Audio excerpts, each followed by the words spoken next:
தேரிழந்தூர் அர் ரஹீமியா அரபிக் கல்லூரி. உங்கள் ஆண் பிள்ளைகள் 7 ஆண்டுகளில் ஆலிம் பட்டத்துடன் பிகாம், பிபிஏ, பிஏ டிகிரிகளும் பெற்று சிறந்த ஆலிமாக வெளிவர இன்றே தொடர்பு கொள்ளுங்கள்.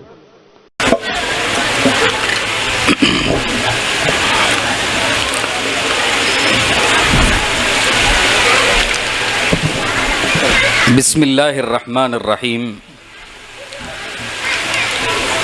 நஹ்மதுஹு வ நுஸல்லி அலா ரசூலிஹில் கரீம். அம்மா பஅத். ஃபக்கத் கால அல்லாஹு தபாரக வ தஆலா ஃபீ கலாமிஹில் கதீம் வல் ஃபுர்கானிஹில் மஜீத். அஊது பில்லாஹி மினஷ் ஷைத்தானிர் ரஜீம். பிஸ்மில்லாஹிர் ரஹ்மானிர் ரஹீம்.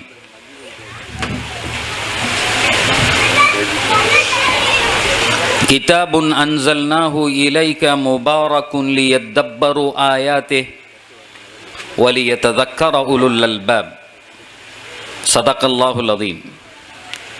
வகால நபியுனா அலைஹி ஸலாத்து வஸ்ஸலாம் இன்னமல் அஅமாலு பின்னியாத் வ இன்னமா லிகுல்லி இம்ரிஇம் மா நவா. ஸதக ரசூலுல்லாஹி ஸல்லல்லாஹு அலைஹி வஸல்லம். அளவற்ற அருளாளனும் நிகரற்ற அன்புடையவனுமாகிய எல்லாம் வல்ல அல்லாஹுவின் பெரும் கிருபையினாலும் நம் உயிருக்குயிரான உயிரினும் மேலான முஹம்மது ரசூலுல்லாஹ் ஸல்லல்லாஹு அலைஹி வஸல்லம் அவர்களுடைய துஆவினாலும் ஒரு சிறப்பான நிகழ்வில் நாம் இங்கே குழுமி இருக்கிறோம். தாருல் உலூம் சித்திகியா மதரசாவினுடைய 15ஆம் ஆண்டு இந்த மதரசாவின் ஆண்டு விழாவில் தலைமையேற்று நடத்தி கொண்டிருக்கக்கூடிய மற்றும் இங்கே முன்னிலை வகிக்கிற மேடையில் வீற்றிருக்கிற ஆலிம்கள், சான்றோர்கள், ஆன்றோர்களே,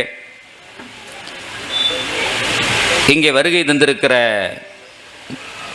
பாசத்திற்குரிய இஸ்லாமிய பெரியவர்களே, சகோதரர்களே, வாலிப நண்பர்களே, தாய்மார்களே, சகோதரிகளே,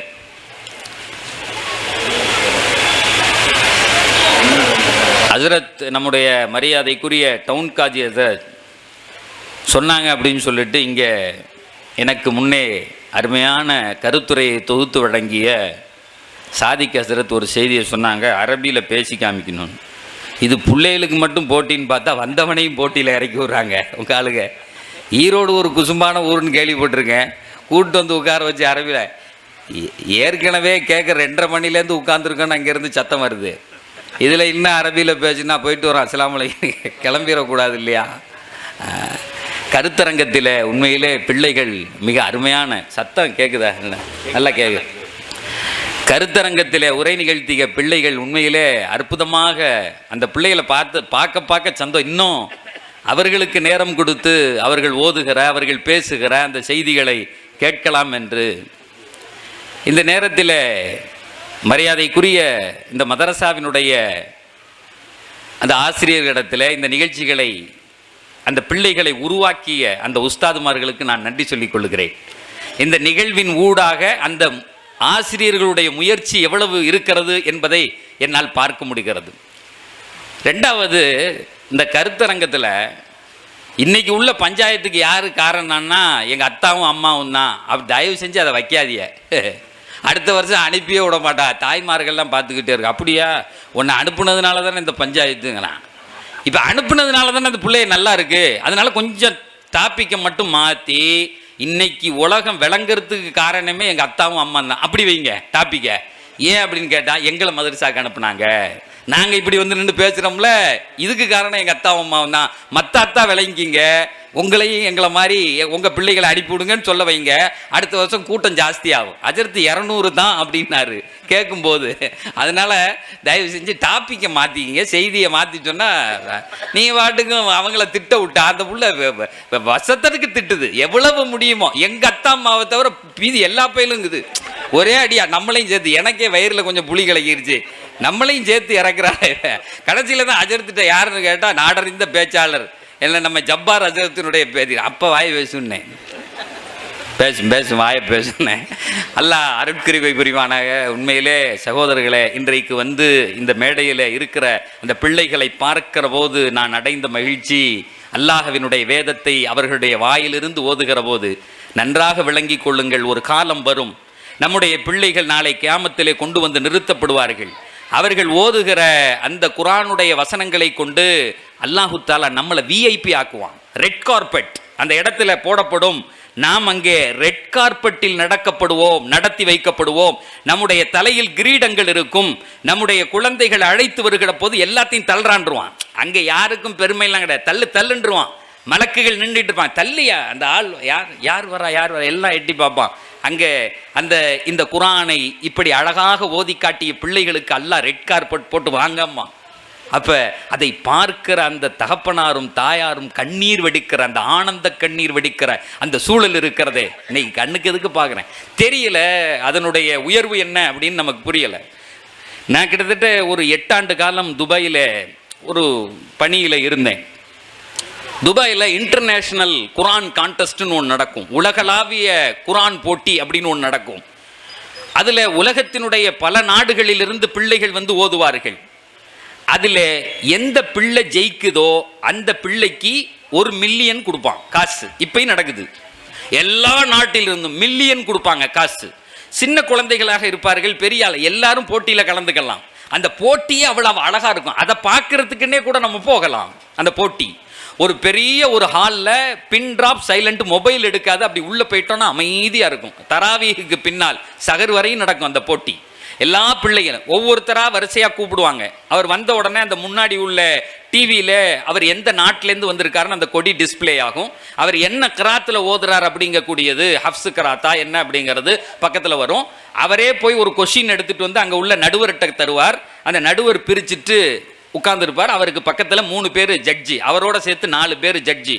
அந்த வசனத்தை ஓதுவார். இந்த பிள்ளை அங்கே உட்காந்து ஓதணும். தப்பு வந்துச்சுன்னா ஒரு பெல் அடிப்பார், டக்குன்னு ஒரு பெல் அடிப்பார். அந்த பிள்ளை நிப்பாட்டிடணும். இது சின்ன பசங்கள்லேருந்து பெரிய ஆள்கள் வரைக்கும் அதில் கலந்துக்குவாங்க. ஒரு ஆச்சரியமான செய்தி. நான் ஒரு வருஷம் போயிருந்தேன் அங்கே. ஒவ்வொரு வருஷமும் போவோம். ஒரு வருஷம் போயிருந்தேன். ஒரு பையன் 6 வயது, 5 வயசு இல்லை 6 வயசு இருக்கும். நம்ம வீட்டில் இன்னைக்கு பிள்ளைகள் வந்து 5 வயசு 6 வயசு பிள்ளைங்க நம்ம வீட்டில் எப்படி இருக்குன்னு நமக்கு தெரியும். ஒரு 5 வயசு பையன், அவ்வளோதான், சின்ன பையன். அந்த பையன் அந்த வருஷம் ஓத வந்திருக்காரு. வெளியே அரபு நாட்டில் உள்ள புள்ள அது ஓத வந்தார். அந்த பேப்பர் கெட்ட போய் வாங்கிட்டு அந்த கொஷின் அந்த பேங்கை வாங்கிட்டு வந்து கொடுக்குறார்.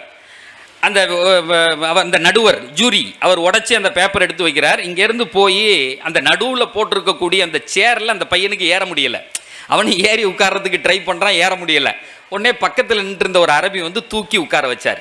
எல்லாரும் பார்த்துக்கிட்டே இருக்காங்க. இப்போ இவர் பார்த்த உடனே அந்த சின்ன பையன் என்ன சேட்டன் தெரியும்ல, அவன் இப்படி உட்காந்துக்கிட்டான். நல்லா இப்படி உட்காந்து பார்த்தான் அந்த சேரில், நல்ல வசதியாக எவ்வளவுங்க. அவனுக்கு முதுகு எட்ட மாட்டேங்குது. என்ன பெரிய ஆளுங்க உட்கார்றது. சரின்னு இப்படி முன்னாடி தள்ளி உட்காந்துட்டான். இப்போ அவர் ஓத ஆரம்பிச்சிட்டாரு. உனக்கு முதல் கேள்வி அப்படின்னு ஆரம்பிச்சுட்டு அதை சொல்லிக்கிட்டே அந்த ஆயத்தை சொல்லிட்டு இதை ஓதுங்க அப்படின்னு சொன்னார். இந்த சைடில் உள்ள பிள்ளைகளை யாராவது நிப்பாட்டுங்க தா, சத்தம் போடாமல், எங்கிட்டு சத்தம் போடாதீங்க. அப்போது இந்த பையன் ஓதிக்கிட்டே இருக்கார். ஒரு குறிப்பிட்ட இடம் வரும்போது மொதல் கேள்விக்கு கரெக்டாக ஓதிட்டார். 2வது கேள்விக்கு ஓதிக்கிட்டே இருக்கார். ஒரு இடத்துல தப்பு வந்துருச்சு. அந்த நடுவர் பெல் அடிக்கிறதுக்கு இப்படி கையை தூக்குறார். சின்ன பையன் தானே, உடனே இப்படி திரும்பி பார்த்தான். பெல் அடிக்க போறானோ டபக்கு நிப்பாட்டிட்டு முன்னாடி போயிட்டான். 2 ஆயத்துக்கு முன்னாடி போயிட்டான். அடிக்க போன அந்த நடுவர் கையை எடுத்துட்டார். திரும்ப விறுவிறுன்னு அழகா ஓதிட்டான். ஒரு அடுத்த இன்சிடென்ட், 3வது கேள்வி கேட்கிறார். அதே மாதிரி ஒரு இடத்துல தப்பு வருது. அந்த பையனுக்கே தெரியுது. உடனே திரும்பி பார்த்தா அவர் அடிக்க போனோன்னா திரும்ப முன்னாடி போயிட்டான். எல்லாரும் அரங்கத்தில் இருந்த எல்லாரும் சிரிச்சுட்டே உட்காந்துருந்தாங்க. ரொம்ப ரம்மியமாக அவன் ஓதிய அந்த மழலை குரலில் அல்லாஹுவினுடைய வேதத்தை அந்த 5 வயசு இதயத்தில் இறைவன் எப்படி இறக்கி வைத்திருக்கிறான்ங்கிறது அங்கே புரியவே இல்லை. இவ்வளவு பெரிய பிளம்மு நம்ம வீட்டு பிள்ளைய விளையாண்டுக்கிட்டு இருக்கோம். அந்த மொத்த குர்ஆனிலிருந்தும் கேட்கப்பட்ட கேள்விகளுக்கு பதில் சொல்லிட்டார். அவருடைய போட்டி முடிந்தது. கீழே இறக்கி விட்டாங்க. அடுத்தவரை கூப்பிட்டு உட்கார வச்சுட்டாங்க. அடுத்தவரிடத்தில் கேள்வி கேட்கப்படுகிறது. நிகழ்ச்சி நடந்துக்கிட்டே இருக்கு. திடீர்னு அந்த கேமராமேன் என்ன செஞ்சாருன்னா அப்படி கேமராவை திருப்பி அந்த பையனை காட்டுறார். இங்கே தான் ட்விஸ்டே. அந்த கேமராவை திருப்பிட்டார். மேலே பின்னாடி உள்ள பெரிய டிஸ்பிளேல அங்கே என்ன நடக்குதுன்னு ஓடிக்கிட்டு இருக்கு. அந்த மொத்த கூட்டமும் உட்கார்ந்துருக்க இடத்துல அந்த பையனை மட்டும் ஃபோக்கஸ் பண்ணி காட்டுறார். அந்த பையனுக்கு பக்கத்தில் அவருடைய தகப்பனார் உட்கார்ந்துருக்காரு. இந்த பையன் அவனுடைய சேரில் ஏறி நிற்கிறான். 5 வயசு பையன் தானே, சின்ன பையன் தானே, 4.5 வயசு இருக்கும், அவ்வளோதான் அந்த பையன். அவன் பேர் வந்து அந்த அவனுடைய சீட்டுக்கு பின்னாடி ஒட்டி இருக்கு. இவங்க தான் உட்காரணும். விஐபி ஏரியா, அது லான்ச், விஐபி லான்ச் அருமையாக இருக்கும். துபாயினுடைய எக்கனாமிக் சென்டர். நீங்கள் வாழ்க்கையிலே ஒரு தடவை கேட்கலாம், நெட்டில் போட்டால் கூட வரும். அதை கேட்டுக்கிட்டே இருக்கலாம். இந்த பையன் தான் சேர் மேலே ஏறி நின்று அந்த அவன் பேர் எழுதியிருக்குல்ல, ஒட்டி இருக்குல்ல, அதை எப்படி நோண்டி கிளிக்கிறான் சார் அப்படின்னு. அந்த பின்னாடி டிஸ்பிளேல ஓடுது. நீங்கள் நம்பினாலும் நம்பாவிட்டாலும் அதில் அமர்ந்திருந்த 1000 பேரும் அழுதுட்டாங்க. 1000 பேரும் கண்ணையும் தண்ணீர். அந்த குழந்தைக்கு அவ்வளவுதான் அறிவு. ஆனால் 5 நிமிஷத்துக்கு முன்னாடி அல்லாஹ்வினுடைய வேதத்தை ஓதனாம் பாருங்க. அந்த இதயத்தில் இறைவன் எப்படி இறக்கி வந்தான், அப்படியே குழுன்னு இருந்தவன் பூரா அழுதுதான். அந்த கேமராவன் திருப்பவே மாட்டேங்கிறான், அவனை காட்டிக்கிட்டே இருக்கான். அந்த பையன் விடாம அதை கிழிச்சுக்கிட்டே இருக்கான். கொஞ்சம் யோசிச்சு பாருங்க, அந்த விளையாடுகிற வயதில் அந்த குர்ஆனை எப்படி அல்லாஹ் அந்த மனதில் ஏற்றினான். நான் நேரடியாக கண்டேன். அதுக்கு அடுத்த வருஷம் ஒரு செய்தி நடந்துச்சு. யார் தேர்வு செய்யப்படுவதுன்னு கடைசி நாள் அறிவிப்பாங்க, யாரை தேர்ந்தெடுக்கிறதுன்னு. அப்போ துபாய் கவர்மெண்ட்டில் ஒரு முடிவு பண்ணாங்க. ஒரு 2வது மதிப்பெண் பெற்ற அந்த மாணவர் அங்கே வந்திருந்தார். அவருக்கு கண் தெரியாது, பிளைண்டு. அவர் மிஸ்ரில், ஈஜிப்டில் இருக்கக்கூடிய ஒருவர். தன்னுடைய வாழ்நாளில் எந்த நாட்டுக்கும் போல இந்த நிகழ்ச்சிக்காக மட்டும் வந்திருக்கார். அவர் 2வது பிரைஸு. அவருக்கு முன்னாடி ஒரு பையன், வேறொருத்தர் ஃபர்ஸ்ட் பிரைஸ் வந்துட்டார். 2 பேருக்கும் ஒரு ஃப்ராக்ஷனில் ஒரு இவர் 5.4ன்னா அவர் 5.6, இவ்வளோ தான் வித்தியாசம். இதை அறிவிக்கிறாங்க. அறிவிச்சுட்டு அந்த அறிவிக்கிறவர் சொல்கிறார், நாங்கள்லாம் முடிவு பண்ணி இந்த கண் தெரியாதவர் இதுவரை வெளிநாடே போனதில்லை, எங்கேயும் போனதில்லை, ஊர்லேயே இருக்கார். அதனால் இந்த ஃபஸ்ட்டு ப்ரைஸை இவருக்கு கொடுத்துடலாம், அந்த கண் தெரியாததுக்கு கொடுத்துடலான்னு அந்த முதல் வந்த மாணவர்கிட்ட நாங்கள் பேசிட்டோம். 2 புள்ளி தான் வித்தியாசம். இவர் 4, அவர் 6. அவருக்கு செகண்ட் ப்ரைஸை கொடுத்துடலான்னு முடிவு பண்ணிட்டோம்னு சொல்லிட்டு அறிவிக்கிறாங்க. இது அங்கே நடக்குது. உடனே முதல் வரிசையில் உட்கார்ந்த ஒரு அரபி எந்திரிச்சு நின்னார். அன உகாலிஃபு லி முகாபலத்திக்கும். அவர் சொல்றாரு, நீங்கள் தேர்ந்தெடுத்த இந்த தேர்ந்தெடுப்பை நான் எதிர்க்கிறேன். எடா, நீங்க இவ்வளவு பெரிய போட்டியை வச்சு இப்படி நடத்திருக்கிய, 2 மார்க் வந்தார், வெளிநாடுலேருந்து போகல, இந்த கதையெல்லாம் சொல்லாத. எவன் ஃபர்ஸ்ட் அது அல்லாஹ் போட வைக்கிறது. ஒரு நல்லா படிக்கிறவன் கூட சில போட்டிகளிலே கீழே போயிடுவான். அந்த பேனாவை பிடிக்கிற நேரத்தில் நம்முடைய குழந்தைகளுக்கு போட வைக்கிறான் இல்லையா. இங்க வந்து அந்த பிள்ளைகள் பேசிச்சு இல்ல, ஓதி காமிச்சிச்சு இல்ல, இது இறைவன் தருவது. அவர் எந்திரிச்சு சொல்றாரு, உங்களுடைய கருத்தை நான் மறுக்கிறேன், ஆனாலும் கூட நீ முடிவு பண்ணிட்டீங்க, அதை பத்தி எனக்கு கவலை இல்லை. நான் இந்த இடத்தில் அந்த 2வது மாணவராக நீங்கள் யாரை கொண்டு போனீர்களோ அவர்களுக்கு ஒரு BMW வாங்கி தரேன்னா. அச்சானா அடி சார், ஒரு BMW கார் வாங்குறதுக்கு ஒவ்வொருத்தன் என்ன பாடுபடுறான்னு நமக்கு தெரியும். நம்மெல்லாம் வந்து வாழ்க்கையில் நினப்பிலே கார் ஓட்டுற ஆளுங்க. கண்ணை மூடிட்டு ஓடனா BMW ஓடும், அப்படி தானே? அப்படிதான் நம்மளால முடிஞ்ச ஆளுங்க. ஆனால் உங்கள் ஊரை பற்றி சொல்லக்கூடாது. உங்கள் ஊரில் விதவிதமாக ஓட்டுவிய, காரையும் ஓட்டுவிய, ஆளையும் ஓட்டுவிய. அப்போ அது வேற. அப்போ வாழ்க்கையில் இந்த பையனுக்கு மொத்தமே ஒரு 12-13 வயசு இருக்கும் சார். ஒரு அரபி சொல்கிறான், இந்த பையனுக்கு BMW நான் வாங்கி தரேன். உடனே இதை பார்த்தோன்னே பக்கத்தில் உள்ள அரபி ரோஷப்பட்டார். அவர் எந்திரிச்சு சொல்கிறாரு, இந்த பையனுக்கு எனக்கு அஜ்மான்கிற ஏரியாவில் ஒரு பங்களா இருக்குது, அந்த பங்களாவை எழுதி கொடுத்துட்றேன்னா. இவன் பிரைஸ் வாங்கியிருந்தா கூட அவ்வளோ வாங்கியிருக்க முடியாது போலுக்கு. அவர் சொல்கிறாரு, அந்த வீட்டை எழுதி வச்சு இவனுக்கு விசாவையும் போட்டு கொடுத்துறேன், இவன் வாழ்நாள் முழுக்க எப்பயும் வரலாம், இங்கே தங்கலாம், அல்லது அவர் நாட்டில் இருந்துக்கலாம். அந்த அந்த அந்த அந்த சபையை ஆடி போயிட்டான் சார். ஒரு நிமிஷத்தில், ஒரு குர்ஆன்ல. சாதாரணமான இந்த BMW, இந்த காரும், இந்த வீடும்லாம் பெருமை இல்லை, அதை தாண்டி இறைவன் பெருமைப்படுத்துகிறான். ஆனாலும் கூட உலகம் எங்கே வைக்கிறது என்று பாருங்கள். சம்பாரிச்சு ஒரு வீட்டை வாங்குறதே பெரிய காரியம். அது துபாயில போய் வாங்க முடியுமா? நடக்கவே நடக்காது. ஒரு BMW வாங்க முடியுமா? முடியும். அல்லாஹ் இந்த ஒரு குர்ஆனுக்கு எவ்வளவு பெரிய மகிமையை தந்திருக்கிறான். நம்ம விளங்கிக்கணும். இது ஒரு முக்கியமான செய்தி. என்ன பெருமானார் அழகாக சொல்லுவார்கள், மன் கரஅல் குர்ஆன ஃபகத் இஸ்ததரஜன் நுபுவ பைன ஜம்பை கைர அன்னஹு லா யூஹா இலை.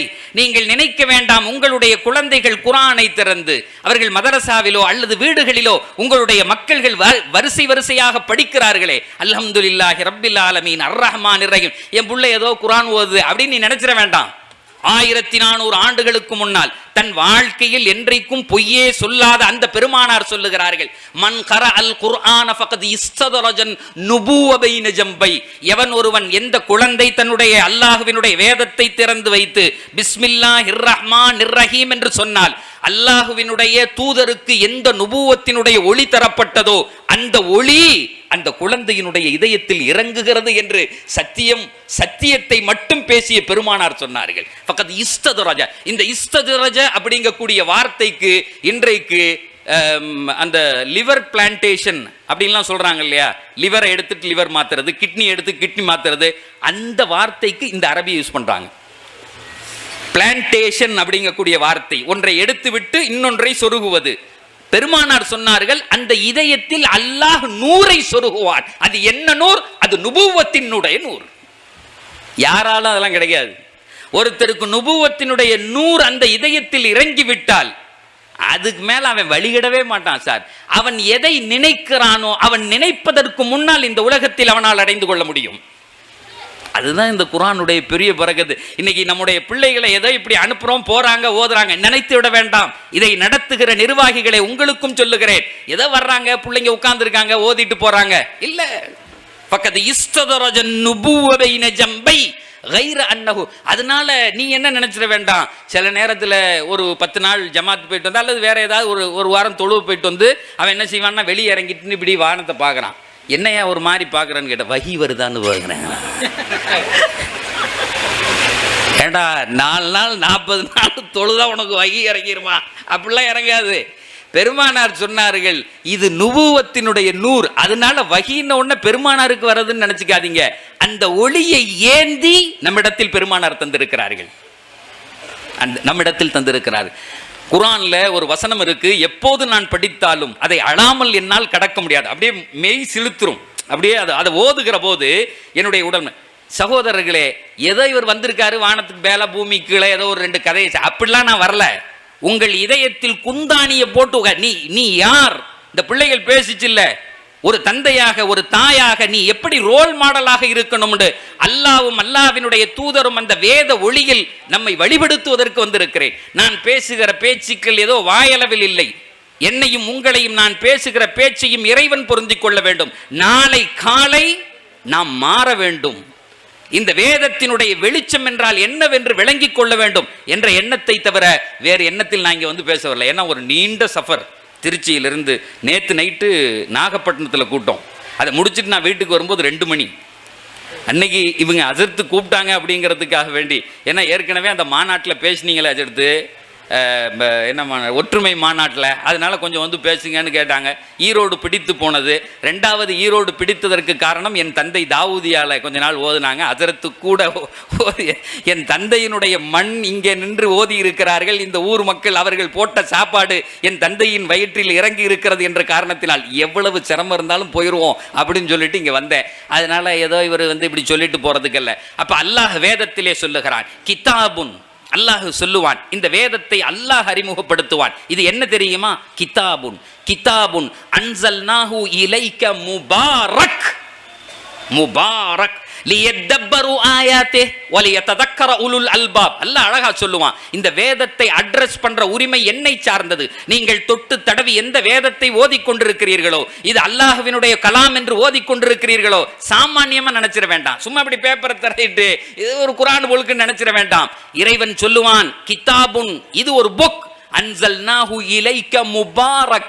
அட்ட டு அட்ட ஒரு பொருளில் பரக்கத்து இருக்கிறது என்று சொன்னால் அது குர்ஆனை தவிர வேற எதுலையும் இல்லைங்கிறான். எந்த ஒரு மனிதன் குர்ஆனை தொட்டானோ அல்லது குர்ஆன் யாரை தொட்டதோ பரக்கத்து இல்லாம விடவே விடாது. நம்ம இப்போ நம்ம பிள்ளைய படிக்குதுங்க, இப்போ எல்லாம் +2 பரீட்சை எழுதிக்கிட்டு இருக்க, உடனே அஜரத்துட்டு போய் சொல்லுவோம், அஜரத்து கொஞ்சம் துவா செய்யுங்க, என் பிள்ளை முதல் மார்க் வரணும், நல்லா படிச்சு வரணும், எங்க வீட்டில் பரக்கத்துக்கு துவா செய்யுங்கன்னு. ஆனால் வேதம் அழைக்கிறது, இங்க வாடாங்குது, பரக்கத்து வேணுமா? உனக்கு பரக்கத்து வேணுமா? நோய் உன்னை விட்டு போகணுமா? உன்னுடைய வீட்டில் செல்வம் கொழிக்க வேண்டுமா? உன்னுடைய பிள்ளைகள் அறிவாக வர வேண்டுமா? இங்க வா, நான் சொல்லித்தரேன். இப்போ எனக்கு முன்னாடி இந்த ஒரு பிள்ளைகள் பேசிச்சில்ல, அந்த பேச்சிலேருந்து நான் ஒரு செய்தியை தெரிஞ்சுக்கிட்டேன். இன்றைக்கு ஒரு காலம் இருந்தது, பொம்பளை பிள்ளைகளை, வயசுக்கு வந்த பிள்ளைகளை வெளியே அனுப்பிட்டு சொல்லுவாங்க, வீட்டில் எங்கள் வயிற்றுல நெருப்பு கட்டிக்கிட்டு இருக்கோம், அது ஸ்கூலுக்கோ காலேஜுக்கோ அல்லது எங்கேயோ அனுப்பிட்டு வெளியே போனால் பொம்பளை பிள்ளையை அனுப்பியிருக்கோம், வயிற்றுல நெருப்பு கட்டிக்கிட்டு இருக்கோம். சகோதரர்களே, இன்றைக்கு நான் சொல்லுகிறேன், பொம்பளை பிள்ளை அல்ல, ஆம்பளை பிள்ளைய அனுப்புனாலும் வயிற்றுல நெருப்பு தான், வழி இல்லை. இவன் போறவன் எந்த முகத்தோடு திரும்பி வருவான் என்பது நமக்கு தெரியாது. உண்மையா இல்லையா? எல்லா அது எல்லா பெற்றவர்களுக்கும் கவலை என்று சொன்னாலும் நித்தமும் 400 மாணவர்களை மிக சாதாரணமாக சந்திக்கிற வாய்ப்பை பெற்றவன் நான். உங்கள் குழந்தைகளை, உங்கள் தம்பிகளை அல்லது உங்க அண்ணன் மக்களை கல்லூரியில 400 மாணவர்களை நித்தமும் சந்திக்கிறேன். அந்த மாணவர்களுடைய நாடி துடிப்பை அறிந்தவன் என்கிற வகையில் நான் சொல்லுகிறேன். ரொம்ப பெரிய விஷயத்தில் இருக்கோம். நம்ம எந்த பிள்ளை ரொம்ப ஒரு சாக்லேட் மாதிரி வளர்த்து கொடுத்தமோ உடனே கெட்டு போறான். போன வாரம் ஒரு ஊரில் ஒரு மீட்டிங்காக வேண்டி போயிருந்தேன். அசரு தொழுகை பள்ளியில் போய் தொழுகலாம் அப்படின்னு சொல்லிட்டு தொழுகைக்கு போயிருந்தேன். எனக்கு முன்னால் ஒது செய்கிறதுக்காக வேண்டி ஒரு பையன் வந்தான். சரி ஒது செய்கிறான்னு நானும் சட்டையை தூக்கிட்டு ஒது செய்ய போனேன். அந்த பையன் வாயிலிருந்து ஒன்று துப்புனான். ஒரு லாகிரி பொருள், அது ஒரு போதை பொருள். பள்ளிக்கு வர்றானா, அதை துப்பிட்டு அந்த தண்ணியை தள்ளுறதுக்காக வேண்டி என்னை வேகமாக திரும்பி பார்த்துட்டு அந்த தண்ணியை தள்ளுறான். அதை தள்ளி அது வெளியே போயிடட்டும் அப்படிங்கிறதுக்காக வேண்டி அந்த மூட்டை மாதிரி ஒன்று அந்த கூல் லிப் அப்படின்னு சொல்லிட்டு விற்கிறான். அது இன்னைக்கு என்னன்னே தெரிய மாட்டேங்குது. சகோதரர்களை நன்றாக விளங்கிக் கொள்ளுங்கள். இது போதையான்னு கூட தெரியல. அப்ப வேகமா தள்ளனா எனக்கு ரொம்ப வருத்தமா இருந்துச்சு. அட தொழுகிற பிள்ளை வேற எவனோ ஊர்ல ஓரத்துல அந்த பாலத்துக்கு அடியில ஒருத்தன் நிக்கிறான், அவன் செஞ்சாங்கிறது வேற. தொழுகிற பிள்ளை இது என்ன தவறுன்னு கூட தெரியல, துப்பிட்டு அதை தள்ளி விட்டுட்டு தொழுவறான். நன்றாக விளங்கிக் கொள்ளுங்கள். திருச்சியோ அல்லது உங்க ஊர்லயோ ஒரு காலத்தில் கருத்தரிப்பு மையங்கள் அப்படிங்கிறது இல்ல. இன்னைக்கு தெருவுக்கு தெரு இருக்கு. தெருவுக்கு தெரு கருத்தரிப்பு மையங்கள். அது ஏன் வந்தது தெரியுமா? எந்த ஒருவன் இந்த கூலிப்புங்க கூடிய இந்த போதையை வித்தானோ அவன் தான் கருத்தரிப்பு மையம் வச்சிருக்கான். அவனுக்கு தெரியும் இந்த பையன் இதை தின்னா இங்க தாண்டா வருவான். தெருவுக்கு தெரு பொட்டிக்கடை மாதிரி திருச்சியில பாருங்க, ஒரு ஏரியா முழுக்க கருத்தரிப்பு மையங்கள். எத்தனை புர்கா போட்ட தாய்மார்கள் அங்கே நிற்கிறார்கள். இரத்த கண்ணீர் வருகிறது. என்றைக்கு போனோம் நாம்? இதை தின்ன உடனே அங்க நிக்கிறிய. அந்த ஒரு குறிப்பிட்ட காலம் வந்த உடனே, அந்த கல்யாணம் முடிச்ச உடனே அந்த பெண் கேட்கிறாள், நீ ஆம்பளை ஆடானோன்னு தூக்கு போட்டு தொங்குறதுக்கு நினைக்கிறானா சார்? அவ கேட்கிறா, நீ ஆம்பளை ஆடா? இல்லையே. நீங்கள் என்ன செய்கிறீர்கள் என்பது உங்களுக்கு தெரியவில்லை. அதாவது இஸ்லாத்துல காயிதா குல்லியா ஒன்னு சொல்லுவாங்க, மனிஸ்தஅஜல ஷையன் கப்ல அவானிஹி உகிப பிஹிர்மானிஹி என்ற வார்த்தையை சொல்லுவார்கள். எவன் ஒருவன் தான் நேரத்திற்கு முன்னே ஒரு பொருளை அடைய துடிக்கிறானோ அவனுக்கு என்றைக்கு தேவையோ அது கிடைக்காது. 18 வயசுல நீ 26 வயதில் உனக்கு எந்த சுகம் வேண்டுமோ 18 வயதில் அடைய துடித்தால், பெற்றோர்களே, எனக்கு என்னுடைய பிரியமான தாய்மார்களே, உங்கள் மகனுக்கு நீங்கள் சொல்லுங்கள், உங்கள் மகளுக்கு நீங்கள் சொல்லுங்கள், ஒவ்வொரு நேரத்திற்கும் ஒவ்வொரு பொருளுக்கும் ஒரு காலம் உண்டு. இஷ்டத்துக்கு செய்ய முடியாது. இப்ப நம்ம வீட்டுல உள்ள புள்ள 1.5 வயசு இப்படியே தத்தி வருது. நம்ம நல்லா பிரியாணி ஆக்கி வெள்ளிக்கிழமை அன்னைக்கு வச்சிருக்கோம். நம்ம நல்லா சாப்பிட்டுக்கிட்டு இருக்கும்போது அதுவும் கேட்குது, அத்தா குடுறா பிரியாணியா அப்படிங்குது. இந்த புள்ள பேசல மாதிரி குடியா அப்படின்னா உடனே என் கண்ணான கண்மகள் கேட்டுருச்சுன்னு பிரியாணியை தூக்கி இடிப்போமா? தரமாட்டோம்ல. ஓடு அங்கே போடு, அதை பாலக்குடி அங்கிட்டு தூக்கிட்டு போமாரு. அத்தாவே சொல்வாரு, அங்கிட்டு தூக்கிட்டு போ, பிரியாணியை தின்னு முடிக்கிற வரையும் டிஸ்டர்ப் பண்ணாதன்னு. ஏன் 1.5 வயசுல தின்னா வாழ்க்கை முழுக்க பிரியாணி திங்கிறதுக்கு புள்ளையே இருக்காதுன்னு நமக்கு தெரியும்ல. மனிஸ்தஅஜல ஷையன் கப்ல அவானி, நேரம் வருவதற்கு முன்னே எந்த சுகத்தையும் இந்த உலகத்தில் நீங்கள் அனுபவிக்க நினைத்தால், நிறைய வாலிபர்கள் இருக்கிறீர்கள், உங்களுக்காக வேண்டி சொல்லுகிறேன். உங்களிடத்துல இன்னைக்கு ஓபன் சோர்ஸ் இருக்கு. இப்படி திறந்த உடனே எதையும் பார்க்கலாம்னு நினைக்கிறீங்க. ஒரு குழந்தை அழகாக பேசியது, அதுக்கு ஆபாசம்னா கூட என்னன்னு தெரியாது, ஆனா அது சொல்லுது அந்த பிள்ளை அந்த பேசிய செய்தி. இன்றைக்கு ஆபாசங்களை கையிலே சுமந்து திரிகிறீர்கள். 26 வயதில் வேண்டியதை நீங்கள் 16 வயதில் அடைய துடித்தால், பெருமானார் சொன்னார்கள், எவன் ஒருவன் தன்னுடைய கண்ணை பாதுகாக்கிறானோ, அந்நிய பெண்ணை பார்க்காமல், நியூடிட்டியை பார்க்காம தன்னுடைய கண்ணை பாதுகாத்துக் கொள்ளுகிறானோ, அவன் மனைவி இடத்தில் இரட்டை சுகத்தை கொடுப்பான் என்று பெருமானார் சொன்னார்கள். இரட்டை சுகம். இந்த உலகத்தில் எந்த பொருளினுடைய சுகமும் எல்லாருக்கும் ஒரே மாதிரி இருக்குது இல்லை. நம்ம 2 பேரும் உட்காந்து சாப்பிட்டுக்கிட்டு இருக்கோம். ஒரு சாப்பாடை சாப்பிட்டுட்டு பக்கத்தில் உள்ள ஒரு சொல்றாரு, இது என்னையா மண்ணு மாதிரி இருக்குங்கிறாரு. நம்ம சொல்கிறோம், இது என்னையா அமிர்தம் மாதிரி இருக்குங்கிறோம். ஒரு நாள் துபாயில் ஒரு ஹோட்டலில் போய் சாப்பிட்டுக்கிட்டு இருந்தேன். மதியான நேரத்தில் சாப்பிட்டுக்கிட்டே இருக்கும்போது திடீர்னு பார்த்தா பக்கத்தில் உள்ள அந்த டேபிளில் அடிதடி ஆயிடுச்சு. 2 பேருக்கு அடிதடி. அந்த தட்டை தூக்கி அடிக்கிறார் ஒரு ஆள். உடனே ஓடி போய் தடுத்து விட்டு, ஏங்க கோவப்படுறீங்க? அவர் ஒரு பெரியவர், அந்த சின்ன பசங்கள் இடத்துல சண்டை வந்துருச்சு. அப்போ அவர் சொன்னார், பாய் இந்த நியாயத்தை நீங்களே கேளுங்கன்னு சொல்லுங்க அப்படின்னு. நான் உட்காந்து சாப்பிட்டுக்கிட்டு இருந்தேன். இந்த 2 பசங்களும் சாப்பிட வந்தாங்க, என் பக்கத்தில் வந்து உட்காந்து சாப்பிட்டாங்க. அந்த பசங்க சாப்பிட்டுக்கிட்டே இருக்கும்போது ஒருத்தன் சொன்னான், டேய் ரசம் ஊற்றிக்கடா அப்படின்னு இன்னொருத்தனை பார்த்து சொன்னான். இது எல்லாரும் சொல்கிறது தானே, மாப்பிள்ளை ரசம் ஊற்றிக்கடான்னு. அந்த பையன் சொன்னான், இதை மனுஷன் திம்பானான்னு. நான் ரசம் ஊற்றி சாப்பிட்டுக்கிட்டு இருக்கேங்கிறாரு. நான் ரசம் கடைசியாக நான் முடிச்சுட்டு இந்த பசங்க லேட்டாக வந்தாங்க, நான் ரசம் ஊற்றி சாப்பிட்டுக்கிட்டு இருக்கேன். ஒருத்தன் சொல்கிறான் ரசம் ஊற்றி சாப்பிட்டுக்க மாப்பிள்ள, அவன் சொல்கிறான் மனுஷன் திம்மா. நான் சொன்னேன், தம்பி அப்படி பேசாதீங்க. அவர் பெரியவர், கொஞ்சம் பக்குவமான ஆள். அவர் சொல்கிறாரு, தம்பி அப்படி பேசாதீங்க, மனுஷன் ரசம் ஊற்றி திம்மானான்னு சொல்லாத, எனக்கு பிடிக்கலன்னு சொல்லு. ஏன்னா நான் ரசம் ஊற்றி திங்கிறேன், நான் யாருன்னு கேட்டேன். நியாயமான கேட்கு, நான் யாரான்னு.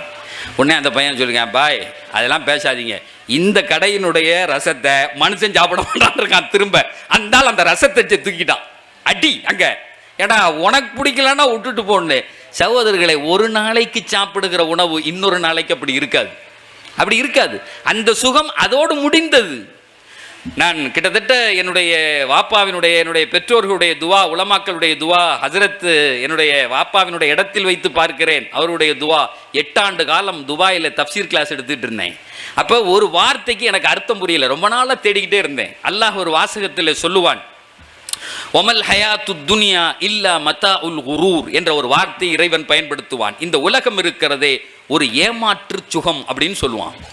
இது என்னங்கிறது எனக்கு புரியல. நானும் உலமாக்கள் தான் கேட்டேன், ஏன் ஏமாத்துது? இப்போ நான் ஏதாவது சாப்பிட்றேன், அல்வாவை திங்கிறேன், திங்கும்போது சுகமாக இருக்குல்ல, எங்கே ஏமாத்துச்சு?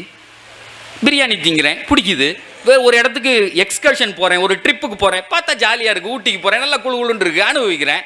இப்போ இது என்ன இந்த அல்லாஹ் என்ன சொல்ல வர்றான்? ஏமாத்துங்கிறான். ஆனால் எதுவுமே ஏமாற்ற மாட்டேங்குது இந்த உலகத்தில், எல்லாத்தையும் அனுபவிக்கிறோமே. அப்போ ஒரு நீண்ட தேடுதலுக்கு பின்னால் எனக்கு அல்லாஹ் ஒரு அறிவை தந்தான். இந்த மொமல் ஹயாத்து துனியா இல்லா மத்தா உல் குரூர் என்று சொன்னால் இது ஏமாற்று உலகம் அப்படின்னு சொன்னால் ஒரு இடத்துல இதுக்கு விளக்கம் எழுதியிருந்தாங்க, இது நில்லா சுகம் அப்படின்னு எழுதியிருந்தாங்க. இந்த உலகம் இருக்கிறதே இது ஒரு நில்லா சுகம். என்ன நில்லா சுகம்? எந்த பொருளையும் இந்த உலகத்தில் அனுபவிக்கும் போது தெரியும், அனுபவிச்சு முடிச்சோன்னு தெரியாது. பிரியாணி சாப்பிடும்போது சாப்பிட்டு முடிச்சோன்னே பிரியாணி எப்படித்தான் இருந்துச்சு, ஃபென்டாஸ்டிக்குங்க, ஏ டிலீஷியஸ் ஃபுட்டுங்க அப்படிலாம் சொல்லலாம். அது எப்படி இருந்துச்சுன்னு திரும்ப விளங்கவே விளங்காது. இதுல எல்லாமே அடக்கம். இந்த உலகத்தில் நீங்க எதை செஞ்சாலும் அனுபவிக்கும் போது தெரியும், அது முடிஞ்ச உடனே மறைஞ்சிடும். இது அல்லாஹ் ரகசியமாக வைத்திருக்கிறான். காலா காலம் இந்த மனிதன் வாழ வேண்டும் என்பதற்காக வேண்டி. ஏன் அப்படின்னு கேட்டா, வீட்டுக்காரி முதல்ல வந்த உடனே சமைக்கிறது ஒரு மாதிரி இருக்கும், அப்புறம் போக போக சமைக்கிறது ஒரு மாதிரி இருக்கும், ரெண்டும் இருக்கும். திடீர்னு முதல்ல வந்தது நல்லா சமைச்சிடும், அப்புறம் போக போக அது வேற சிரிச்சுக்கிட்டே இருக்கா, பயமா இருக்கு. என் வீட்டுக்காரி திருச்சியில், அதனால தெரியாது, இவர் வேற எடுத்துக்கிட்டு இருக்காரு. கல்யாணம் முடிஞ்சவொடனே துபாய்க்கு கூப்பிட்டு போனேன் என்னுடைய மனைவியை. துபாயில் இருந்தேன், அங்கே விசா இருந்துச்சு.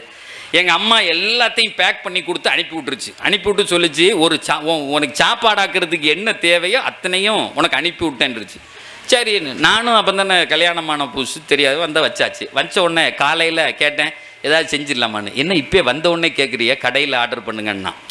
சரின்னு நானும் அங்கே ஆராதனா இந்த மாதிரி நல்ல இந்த அன்னபூர்ணாலாம் ஹோட்டல் இருக்குது, நல்ல விதவிதமான இட்லி ஆர்டர் பண்ணியாச்சு, சாப்பிட்டாச்சு, முடிஞ்சு ஆஃபீஸ் கிளம்பி போயிட்டேன். மதியானம் எதுவும் சாப்பாடு இருக்குன்னு கரெக்டாக ஒரு 12:30 மணிக்கு ஃபோன் வந்துச்சு, ஏதாவது சாப்பாடு வாங்கிட்டு வந்துருங்களேன் அப்படின்னு.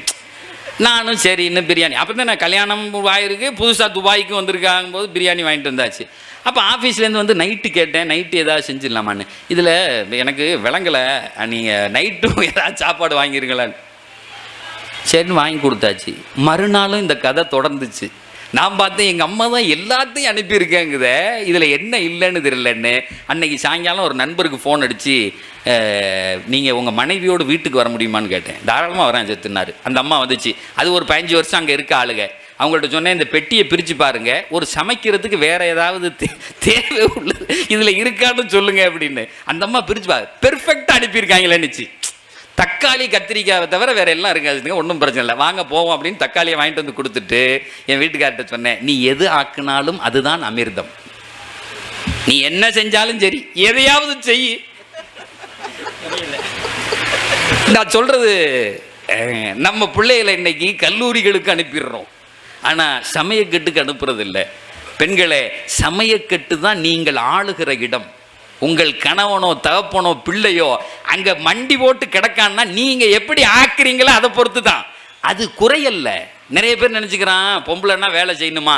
ஒருத்தன் சொன்னான், என்ன அநியாயமாக இருக்குது. ஒரு பொம்பளை வந்து சொன்னால், என்ன அநியாயமாக இருக்குது, நானும் வேலைக்கு போகிறேன், என் வீட்டுக்காரரும் வேலைக்கு போகிறாரு, ஒரு நாளைக்கு நான் டீ போடுறேன், இன்னொரு நாளைக்கு அவர் போடட்டும், இன்னொரு நாளைக்கு அவர் சாப்பாடாக்கட்டும், நான் ஒரு நாளைக்கு சாப்பாடு. இதுதானே இன்னைக்கு வந்து இருக்கக்கூடிய இன்னைக்கு ஈக்குவாலிட்டி. இல்லைன்னா எங்களை என்ன குறைச்சி மதி சொல்லுங்க சார் அப்படின்னு. உங்கள் வீட்டுக்காரர் ஒரு வருஷம் குழந்தை உண்டாகட்டும், நீ ஒரு வருஷம் குழந்தை உண்டாவேன்னு சொல்லுனேன். அந்த அம்மா கடிச்சு என்னையா லூஸ் மாதிரி பேச. இல்லை அதை விட்டுருவோம், ஒரு மாதம் உனக்கு பீரியடு, ஏன்னா 2வது மாதம் எனக்கு பீரியடுன்னு சொன்னேன். என்ன பைத்தியாரத்தனமாக பேசுகிறம்மா. வேலைக்கு போகிறத மார்க்கம்லாம் சொல்லலை, நீனா இழுத்துக்கிட்ட. மார்க்கம் செலவழிக்கிற அத்துணை பொறுப்பையும் கணவன் மீது சாட்டுகிறது. இன்னைக்கு நம்ம பேரையே செய்யக்கூடிய வேலை என்னன்னா, குழந்தைகளுக்கு பெண் குழந்தைகளுக்கு உணவாக்குறத சொல்லித்தரதில்லை. அது நான் இந்த கதையை முடிச்சிடணும். ஒரு வேளை என் வீட்டுக்காரியே இந்த இதை பார்த்தா, அதுக்கு பின்னாடி என் வீட்டுக்காரி ஆக்குன சாப்பாடு இருக்க டெய்லி ருசிச்சு சாப்பிடுவேன். டெய்லி சொல்லுவேன், நீ சுட்ட இட்லி அப்படிமே, அது எப்படி இருந்தாலும் சரியே. ஆனால் இன்னைக்கு துபாயினுடைய அந்த மந்திங்கிற உணவை என் மனைவி ஆக்கக்கூடிய அந்த விதம் இருக்கிறதே ரொம்ப டேஸ்ட்டாக இருக்கும். நீங்கள்லாம் வாங்க ஒரு நாளைக்கு என் வீட்டுக்கு சாப்பிட்றதுக்கு. இல்லை, நல்ல சாப்பாடு சாப்பிட்றேன். அதனால உருவாக்குகிற அந்த குடும்பங்களை உருவாக்குகிற அந்த இடம். ஒரு பெண் அழகா பேசும்போது சொன்னா, நீங்க ஓதி காமிங்க, அப்பதானே உங்க பிள்ளை ஓதும். கிதாபுன் அன்சல்னாஹு இலைக்க முபாரக். அட்ட அட்ட பரக்கத்து வேணுமா, தொட்டு மட்டும் பார். உன்னை இந்த வேதம் எங்கே கொண்டு போய் நிறுத்தும் தெரியுமா? அதைத்தானே இந்த மதரசாக்கள் இன்றைக்கு செய்து கொண்டிருக்கிறது. அதைத்தானே செய்யறாங்க. எம்பெருமானார் ரசூலுல்லாஹி ஸல்லல்லாஹு அலைஹி வஸல்லம் ஒரு செய்தியை சொன்னார்கள். இந்த உலகத்தில் பிறப்பது என்பது நிதர்சனம், எவ்வளவு உண்மையோ மரணிப்பதும் உண்மை. நம்ம பிறந்துட்டோம், கண்டிப்பா ஒரு நாளைக்கு மௌத்தா போவோம், அதுல எந்த விதமான சந்தேகமும் கிடையாது. மௌத்தா போய் எங்க போவோம்? கபருக்கு போவோம். கபர் என்ன இடம் எல்லாருக்கும் தெரியும். ஒரு வயசுக்கு வந்த பிள்ளை கபரிஸ்தானுடைய அந்த பக்கத்தில் இப்படி நடந்து போகுது, ஒரு பொம்பளை பிள்ளை மகரிப் நேரத்தில் என்ன உடனே அத்தா சொல்லுவார், போவாதம்மா நான் வர்றேன் உன்னை கொண்டு வந்து விடுவேன். சொல்லுவோமா இல்லையா? ஒரு அண்ணன் சொல்லுவான், அங்கே கபரிஸ்தான் இருக்கு, அங்கே போவாத, மகரிப் நேரம் ஆயிடுச்சு, நான் கொண்டு வந்து பைக்கில் வேற சுற்றி விடுறேன். தாம் வயசுக்கு வந்த பிள்ளை கபரிஸ்தானை கடந்து போவதற்கு கூட நாம் அச்சப்படுவோம். ஆனால் அதே பிள்ளை இறந்து விட்டால், அதே மக இறந்துட்டா, அத்தா முதல் ஆளா சொல்லுவாரு, நான் போய் கஃபன் வாங்கிட்டு வர்றேன், என் மகளை கொண்டு போய் சீக்கிரம் அடக்கணும் பாரு. சொல்லுவாரா இல்லையா? சொல்லுவாரா இல்லையா? அந்த கபர் இருக்கிறதே, அதற்கு எல்லாரும் போயே கண்டிப்பாக ஆக வேண்டும். அதை குறித்து பெருமானார் சொல்லுகிறார்கள், பைத்து தூதி வல் வஹ்ஷா, பைத்து தூதி வல் வஹ்ஷா, ஹவுஸ் ஆஃப் லோன்லினஸ். பெருமானார் சொன்னார்கள், அது ஒரு வெறுமையின் வீடு, அது ஒரு வெறுமையின் வீடு, நீங்கள் அதை கடந்தே ஆக வேண்டும். அது ஒரு புழுக்களின் வீடு. பைத்து தூத், அது புழுக்களின் வீடு, அது பாம்புகளின் வீடு, அது பள்ளியின் வீடு. அந்த இடத்துக்கு போனா அங்கே லைட்டுகள் இருக்காது, அங்கே ஃபேன்கள் இருக்காது. ஒரு 10 நிமிஷம் இந்த வேர்வை காலத்தில் இப்படி உட்கார்ந்தா நமக்கு எப்படி வேத்து ஊத்துது. பெருமானார் சொல்லுகிறார்கள், அங்கே ஃபேன் இருக்காது. லா ஹவா யுஹவ்விஹா வலா நூர யுதீஉஹா வலா ஹாதிம இலைஹா. அப்படி கை தட்டின உடனே 10 பேர் எனக்கு வந்து நிற்பான் இந்த உலகத்தில். ஆனால் அங்கே கூப்பிட்டாலும் கூக்குரலுக்கு கேட்பதற்கு ஆள் கிடையாது. இருட்டு வீட்டில், சில நேரத்தில் நம்ம வீட்டிலே கரண்ட் போயிடுது, ஒரு அரை மணி நேரம் வீட்டில் உட்காந்துருக்கோம், கொஞ்ச நேரம் ஆன பின்னாடி நமக்கே பயம் வந்துடுது. நமக்கே பயந்து வந்தா, ஒரு ஆஸ்பத்திரியில் ஒருத்தர் இறந்து போயிட்டாரு, அவரை வச்சுட்டு எல்லாரும் உட்காந்துருக்காங்க, வீட்டுக்கு கிளம்பணும். அதில் ஒருத்தன்ட்ட சொல்கிறாங்க, நீ பக்கத்தில் கொஞ்சம் நேரம் உட்காந்துக்கப்பா, நைட்டில் நாங்கள்லாம் வீட்டுக்கு போகிறோம் அப்படின்னு சொல்கிறாங்க. அவன் கேட்குறான், எவ்வளோ நேரம்னு. காலையில் வந்துடுவோம், நைட்டில் பக்கத்தில் உட்காந்துக்க. அவனுக்கு ஒரே சந்தோஷம். அது சின்ன பையன், மொபைல் நோண்டிக்கிட்டே இருக்கலாம், எவனும் கேட்க மாட்டான். வீட்டில் இறந்தால் கேட்பாங்கல்ல இன்றைக்கி. அது மொபைல் இருக்குது சார், போதும் சார், அது வாழ்க்கை, நீங்கள்லாம் போயிட்டு வாங்கன்ட்டான். இவன் உட்காந்து மொபைலில் நோண்டிக்கிட்டே உட்காந்துருக்கான் சேரில். கரெக்டாக 1 மணி டான்னு அடிக்குது. அந்த மையத்து அல்லாஹ் அக்பர்னு எந்திரிச்சு உட்காந்துச்சு. அல்லாஹ் அக்பர்னு என்ன நடக்கும்? உலகத்தில் மையத்து என்னைக்காவது எந்திரிச்சு உட்காருமா? உட்காராது. ஆனால் அந்த மையத்து எந்திரிச்சு உட்காந்துச்சு. என்ன நடக்கும்? அந்த ரூமில் 2 மையத்து, இவரும் சரிஞ்சிருவார். அதுதான் நடக்கும், வேற ஒன்றும் நடக்காது. இப்போ அந்த கபர் அப்படிங்கிறத பெருமானார் சொல்லுவார்கள், அது வஹ்ஷ தனிமையின் வீடு. இருக்க முடியாது, ஒளி இருக்காது, எதுவும் இருக்காது. இதை சொல்லிவிட்டு பெருமானார் சொல்லுகிறார்கள், if you want to design your graveyard you can design it from the துனியா. அந்த கபரை நீ பேலஸா மாற்றணுமா, நீ இங்கிருந்து மாற்றிக்கலாம். நாங்கள் யூ வாண்ட் தட் ஐடியாலஜி, அது உங்களுக்கு தேவையா? நான் சொல்லட்டுமா இல்லை வேற செய்திக்கு போவோமா? உங்க கபரை எப்படி பேலஸா மாத்துறது? பேலஸ்னா எப்படின்னா ஒரு 5000 ஸ்கொயர் ஃபீட்ல ஒரு பெரிய வீடு, இங்கிட்டு ஏசி இருக்கும், இங்கிட்டு லைட் இருக்கும், ஒரு பெரிய பெட்ரூம், 20க்கு 20 பெட்ரூம், நீங்க நினைச்ச எல்லாமே அதுல இருக்கும். அப்படிப்பட்ட ஒரு வீடாக, ஒரு பங்களாவாக நீங்க மாத்தணுமா?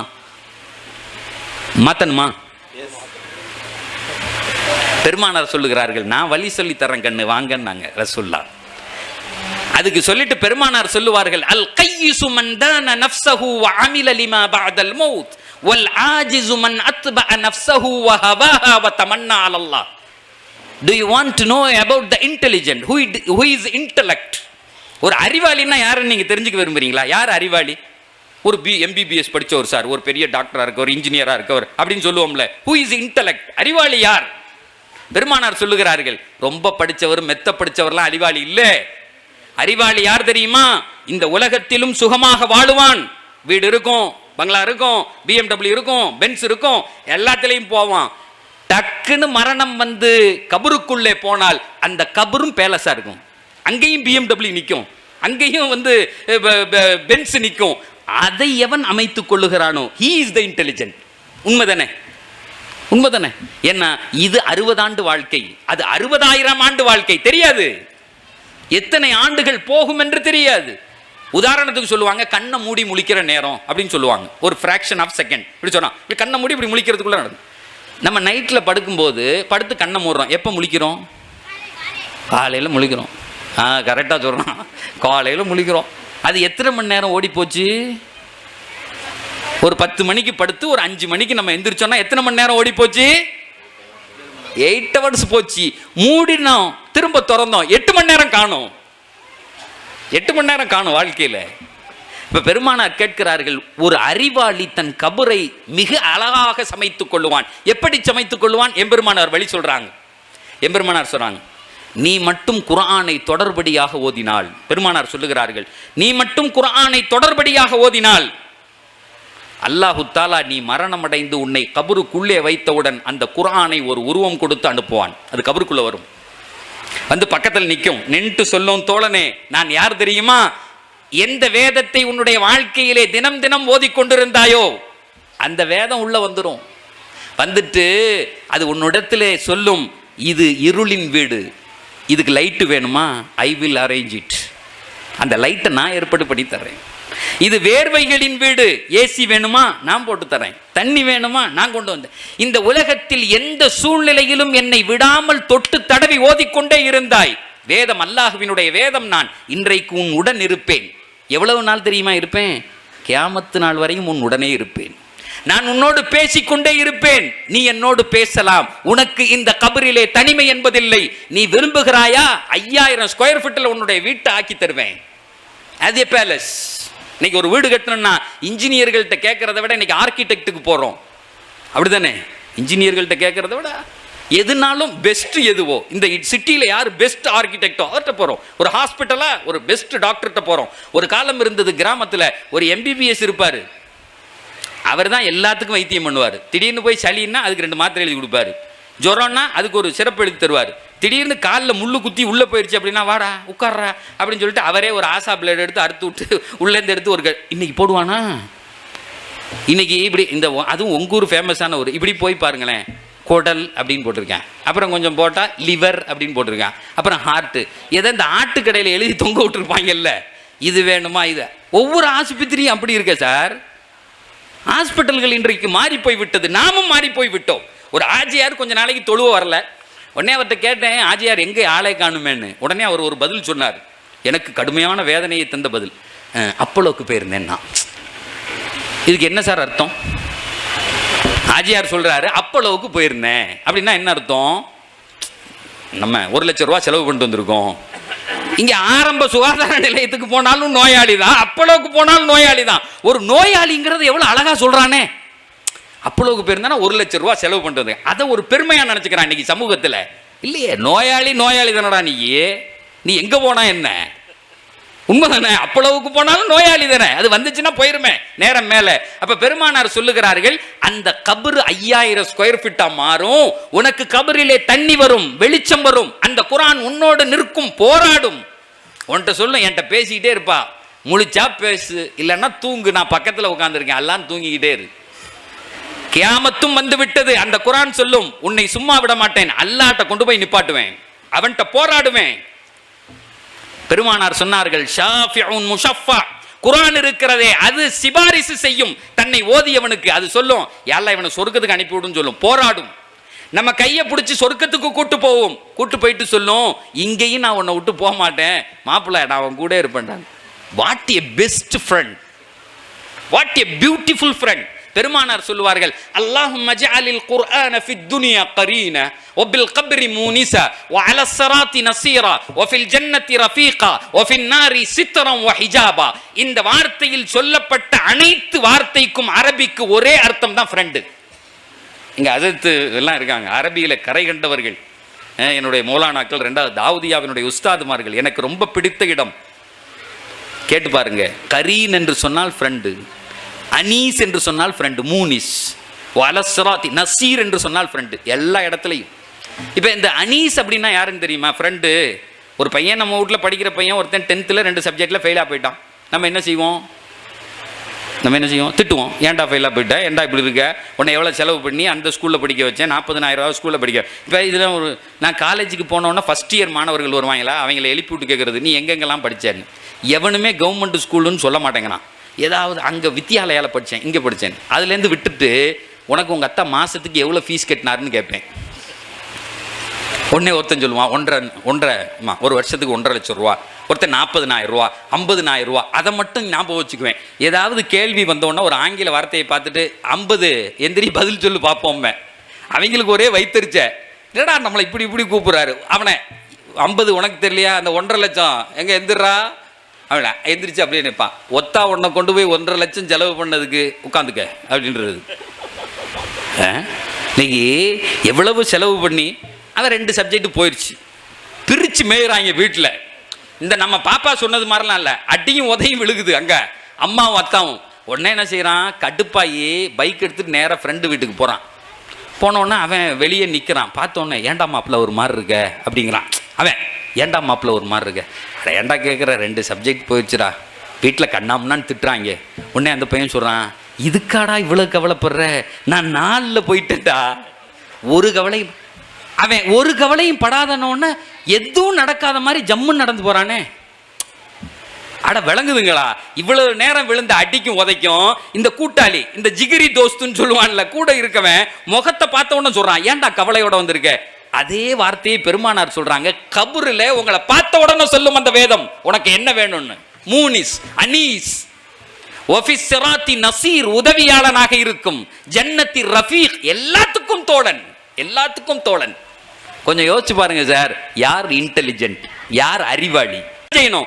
என் கபருக்கு மறக்காம இந்த வேலையை பண்ணிடணும், அதுக்கு லைட்டை ஏற்பாடு பண்ணிக்கணும், அதுக்கு ஏசியை போட்டுக்கணும், அதுல தண்ணி ஏற்பாடு பண்ணிடணும், அதுல துணைக்கு ஒரு ஆளை ஏற்பாடு பண்ணிக்கணும். இவன் அறிவாளியா இல்லை இந்த உலகத்தை மட்டும் கட்டி பிடிச்சிட்டு அழுவுறவன் அறிவாளியா? ஒரு நாளைக்கு 2 பேஜ் சும்மா அப்படி தொட்டு தடவி வேதத்தை ஓதினால். இடையில இந்த என்ஆர்சி அப்படின்னு ஒரு இஷ்யூ வந்துச்சு. தெருக்கு தெரு ஷாஹின் பாக் போட்டு உட்கார்ந்து ஒரே சத்தம், ஒரே போராட்டம் நடந்து, நமக்கெல்லாம் தெரியும்ல ஷாஹின் பாக் நடந்தது. தமிழ்நாடே ஸ்தம்பிச்சு போயிருந்துச்சு. திருச்சியில் ஒருத்தர் என்கிட்ட சொன்னார், ஹசரத் என்னுடைய வீட்டில் வாடகைக்கு ஒருத்தர் இருக்கார், அவர்கிட்ட போய் வாடகை கேட்டேன்.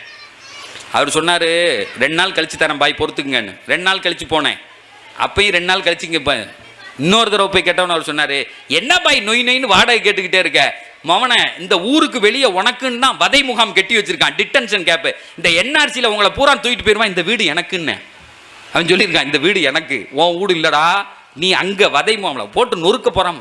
இந்த ஆள் சொல்கிறாரு, எனக்கு அப்படி இதயமே நின்றுச்சு எதிர்த்து. அவன் வாடகை தராது கூட பிரச்சனை இல்லை, அவன் சொல்கிறான், மவனை உன்னை பாடுறா, உன்னை உண்டு இல்லைன்னு ஆக்கிடுவாங்கிறானே. என்னைக்கு இதை தூசி தட்டி உங்களெல்லாம் கொண்டு போய் அடைக்க போகிறோன்னு முடிவு பண்ணானோ அல்ல அவனை அடைச்சான் தெரியுமா? அவன் கொரோனான்னு ஒன்றை போட்டு அவன் வீட்டை விட்டே வெளியே வரலையே. இந்த ஃப்ளைட்லேருந்து இந்த ஃப்ளைட்லேயே காலை வச்சுக்கிட்டு தெரிஞ்சவன் சவரம் பண்ணுறது கூட வெளியே வரலையே. பாயை விட பெரிய தாடியாக விட்டுக்கிட்டு வீட்டை செத்து போயிடுவோமோன்னு பயந்துக்கிட்டு நான். ஆனால் நம்மளு அந்த நேரத்தில் தான் நல்லா சுற்றினான். எனக்கு தெரிஞ்சு நல்லா சாப்பிட்டு ஒரு ஊருக்கு அந்த நேரத்தில் போயிருந்தேன். என்னுடைய நண்பர் முஸ்லீம் ஊர், அவர் என்கிட்ட கேட்டார், ஹஜ்ரத் என்ன சாப்பிட்றீங்கன்னு. நான் கேட்டேன், ஏற்கனவே சோத்துக்கு வழி இல்லாமல் தானே இங்கே வந்திருக்கோம், எதுவும் கிடைக்க மாட்டேங்குதியா, கடையை இழுத்து இழுத்து பூட்டிக்கிறான் அப்படின்னு. ஒரு கவலையும் படாதீங்க, உங்களுக்கு என்ன வேணும், முர்த்தபா அந்த ஆள் என்கிட்ட கேட்குறாரு, முர்த்தபான்னாரு. முட்டை போண்டா என்ன வேணும்? நான் கேட்டேன், எப்படிங்க இது உங்கள் வீட்டில் செய்வாங்களான்னு. எங்கள் ஊரினுடைய கடைவீதியினுடைய எல்லா முன்கேட்டுகளும் பூட்டி இருக்கும், பின்கேட்டெல்லாம் திறந்திருக்கும். நானே இதுவரையும் சாப்பிடாத பிரியாணிகள் அத்தனையும் இப்போ தான் சாப்பிட்றோம். நம்மளை எப்படி எல்லாம் வாழ வச்சிருக்கான் பாருங்க. மவனை உன்னை வெளியே வர விட மாட்டோம்னா நம்ம தான் ஜாலியாக சுற்றி சாப்பிட்டு அவன் பூரா செத்து போய் வீட்டில் கிடந்தானே, திரும்ப தட்டினா திரும்ப எல்லாம் ஒன்று கொண்டு வந்தான். நம்ம அதுக்கெல்லாம் பயப்பட வேண்டாம் இவங்க சொல்றதுக்கு. நம்ம ஷாஹின் பாக் நடத்துகிறோம். அந்த நேரத்தில் நான் இதை எதுக்கு சொல்ல வரேன்னா, என்னுடைய நண்பர்கள் துபாயில் நான் ஒரு 8 ஆண்டு காலம் தஃப்சீர் பண்ணிட்டு இருந்தேன். அங்கே உள்ள சில நண்பர்கள் கேட்டாங்க, ஹஸரத் இதுக்கு குர்ஆனில் சொல்யூஷன் உண்டா என்ன கேட்டால், எப்போதும் நீங்கள் சொல்லுவீங்க எல்லாத்துக்கும் குர்ஆனில் சொல்யூஷன் உண்டு. 8 வருஷம் பேசியிருக்கீங்க. ஒரு தடவை பெருமானார் சஹாபாக்களோடு உட்கார்ந்துருந்தாங்க. அப்போ சொன்னாங்க, தக்க உல் ஃபித்தன் அப்படின்னு சொன்னாங்க, கூடிய விரைவில் நாங்கள் உங்களை விட்டு போயிடுவேன்ப்பா, நான் எனக்கு இறந்து போய் விடுவேன், சில சோதனைகளை நீங்கள் சந்திருப்பீர்கள்னு சொன்னாங்க. உடனே சஹாபாக்கள் கேட்டாங்க, ஒமல் மஹ்ரஜ் மின்ஹா யா ரசூலுல்லாஹ், அப்படின்னா எங்களுக்கு ஏதாவது சொல்யூஷன் உண்டா, நாங்கள் எப்படி தப்பிச்சுக்கிறது அதிலிருந்து அப்படின்னு கேட்டாங்க. கேட்ட உடனே நாயம் ஸல்லல்லாஹு அலைஹி வஸல்லம் ஒரு செய்தியை சொல்கிறாங்க.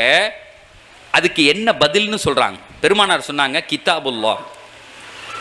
அந்த 1400 வருஷத்துக்கு முன்னே தன்னுடைய தோழர்களிடத்தில் சொன்னது, கிதாபுல்லாஹ் ஃபீஹி நபஉ மா கப்லக்கும் வ கபரு மா பஅதக்கும் வ ஹுக்மு மா பைனக்கும் வ ஹுவல் ஃபஸ்ல் லைஸ பில் ஹஸல் மன் தரக்கஹு மின் ஜப்பாரின் கஸமஹுல்லாஹ் வ மன் இப்தகல் ஹுதா பி கைரிஹி அதல்லஹுல்லாஹ் வ ஹுவ திக்ருல்லாஹில் ஹகீம் வ ஹுவ ஸிராத்துல் முஸ்தகீம் வ ஹுவ ஹப்லுல்லாஹில் மதீன் லா தஸீகு பிஹில் லஹ்வா வ லா தல்தபிசு பிஹில் அல்சினா வ லா யுக்லகு அலா கஸரத்திர் ரத் وَلَمَّا سَمِعَتُهُ الْجِنُّ إِنَّا سَمِعْنَا قُرْآنًا عَجَبًا مَنْ قَالَ بِهِ صَدَقَ وَمَنْ عَمِلَ بِهِ أُجِرَ وَمَنْ حَكَمَ بِهِ عَدَلَ وَمَنْ دَعَا إِلَيْهِ هُدِيَ إِلَى صِرَاطٍ مُسْتَقِيمٍ. அஜித் அரபியில் பேசிட்டு இதை நான் எதுக்கு இவ்வளவு பெரிய செய்தியை சொல்றேன்னா, என்னுடைய லட்சம் வார்த்தைகளுக்கும் எம்பெருமானார் வாயிலிருந்து புறப்பட்டு வந்த ஒரு 10 வார்த்தை முன்னால் நிற்கவே முடியாது. இன்னைக்கு வரையும் அந்த வார்த்தையை கேட்கிற இதயங்கள் அடித்து நொறுக்கப்படுகிறது. என்ன எங்க நபி பேசினது. இப்ப நான் எதை பேசினோ, மதீனா மண்ணிலிருந்து எங்க நபி பேசினாங்க. இது உங்கள் காதில் விழுந்தால் உங்கள் இதயத்தில் பெரிய மாற்றத்தை ஏற்படுத்தும், பெரிய மாற்றத்தை ஏற்படுத்தும். சும்மாலாம் இல்லை. ஹதீஸும் குர்ஆனும் சாதாரணமாக இல்லை. பெருமானாரை பகலிலே விரட்ட வேண்டும் என்று முடிவு செய்கிற அந்த மக்கத்து காபிர்கள் இரவுல தஹஜ்ஜத் தொழுவும் போது திருட்டுத்தனமா போய் நின்று கேட்பான், திருட்டுத்தனமா கேட்பான். இவர் என்னமோ ஓதுறாரே, அது அந்த அந்த குர்ஆன் அவர்களை அப்படியே இழுக்கும். ஒரு நாள் வந்தது, 3 பேர் ஒரே நேரத்தில் வந்து அதை கேட்டுட்டு ஒரு முச்சந்திக்கு வந்தான், தலையில துண்டை போட்டு 3 பேரும் முட்டிக்கிட்டான். 3 பேரும் மண் டம்முன்னு இடிச்சுக்கிட்டான். உடனே தலையில துண்டு எடுத்துட்டு பார்க்கறான், எல்லாம் பெரும் பெரும் தலைவர்கள். அவன் ஒருத்தனை பார்த்து கேட்கறான், நீ எதுக்கியா வந்தன்னா? அவன் இவனை பார்த்து கேட்டா, நீ எதுக்குடா வந்தன்னு. அவங்களுக்கே புரிஞ்சு போச்சு இந்த குர்ஆனை கேட்கத்தான்னு. அவங்களே சொல்லிக்கிட்டாங்க, யார்ட்டையும் சொல்லிடாத, நம்ம நாளைக்கெல்லாம் வரக்கூடாதுன்னுக்கிட்டான். ஆனாலும் மறுநாளும் அந்த கூத்து நடந்தது. மறுநாளும் வந்தான், மறுநாளும் முட்டினான். என்ன வேதம் சாதாரணமானது அல்ல. நமக்கு தெரியல அதனுடைய அகம்மியத், what is the importance of Quran நமக்கு தெரியல. ஆனால் அவர்களுக்கு தெரிந்திருந்தது, அவர்களுக்கு தெரிந்திருந்தது. துஃபைலு தௌசி என்ற ஒரு சஹாபி மக்கால வந்து ஜியாரத்துக்கு உம்ராவுக்காக வேண்டி வருகிறார். வழியிலே பார்த்த அபூஜஹல் என்ன செஞ்சா, அவரை நிப்பாட்டி சொன்னா, நீங்க பெரிய அறிவாளி, அங்க முகமதுன்னு ஒருத்தர் இருக்காரு, அவர் ஓதுற வேதத்தை கேட்டால் எல்லாரும் மாறி போயிடுறான், தயவு செஞ்சு இந்த பஞ்சை வச்சுக்குங்க, காதுல வச்சுக்குங்க, அவர் பேச்சை மட்டும் கேட்டுறாதீங்க, வேற எது வேண்டாலும் செய்யுங்கன்னு. துஃபைலு தௌசி யார் தெரியுமா? அந்த அரபகத்தினுடைய கவிதைகளை திருத்துறவர். யாராவது எழுதி கொண்டு வந்தா மூஞ்சில வீசுவான் அந்த ஆளு. அவ்வளவு பெரிய ஒரு பிறவி கவிஞன் அவன். அவர் மக்காவுக்கு வந்துட்டாரு, தவாப் செஞ்சுக்கிட்டு இருக்காரு, காதுல பஞ்சை வச்சு அடைச்சிக்கிட்டாரு. இப்படி போகும்போது நாயம் ஸல்லல்லாஹு அலைஹி வஸல்லம் அந்த மக்காவினுடைய அந்த மத்தாஃபினுடைய அந்த நிழலில உட்கார்ந்து தன்னுடைய சஹாபாக்களுக்கு என்னமோ சொல்லி கொடுக்குறாங்க. இவருக்கு புரிஞ்சிருச்சு, சொன்னால் இவர் தான் பொல்க அப்படின்னு. 1வது தவாப் செஞ்சாரு, 2வது தவாப், அவங்களும் 7 தவாப் சுத்துவாங்க. அப்ப முஸ்லீம் அல்லாதவர்களும் 2வது தவாப் செய்யும் போது அவருக்கு ஒரு எண்ணம் வந்துச்சு, நம்ம தான் ஊர்ல உள்ள பயலை எல்லாத்தையும் திருத்துறமே, இவர் சொல்லி நம்ம என்ன மாறிட போறோம், அப்படி என்னதான் சொன்னாலும் நம்ம திருத்திடுவோமே. அப்படின்னு சொல்லி காதுல உள்ள பஞ்சு எடுத்து தூர போட்டுட்டு 3வது தவாஃப் வர்றார்.